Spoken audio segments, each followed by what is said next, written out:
we are in the midst of a once-in-a-century credit tsunami.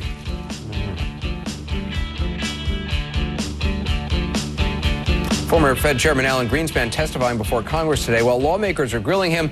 Another wave of bad economic news hit. Home foreclosure filings in the third quarter shot up 71% from a year ago. Economists now believe consumer spending dropped 3% last quarter. That's the first decline in 17 years. Now, shouldn't come as a big surprise with so many people out of work. The latest job loss numbers are sobering.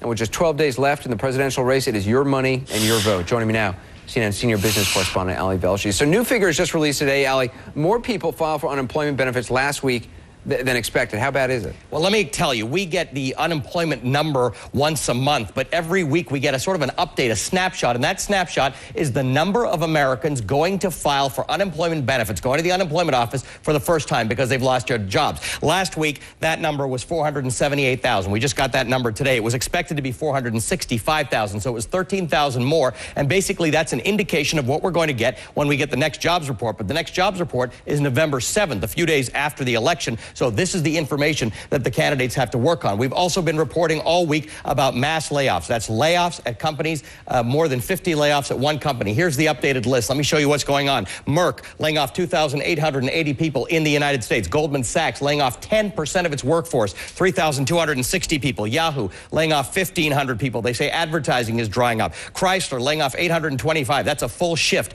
at the North Toledo, Ohio plant. They're also shutting down their Newark, Delaware plant earlier than expected. There are other layoffs too. GM says it'll have more. Xerox says it's laying off 5% of its worldwide workforce. So it's a big deal. The issue here, Anderson, is that if you don't have a job, you can't contribute to the economy coming back, and that's a bit of a problem. One of the other things that we want to look at, Anderson, is how this spreads out around the country, because obviously as jobs are lost, it's going to affect the way people vote, Anderson.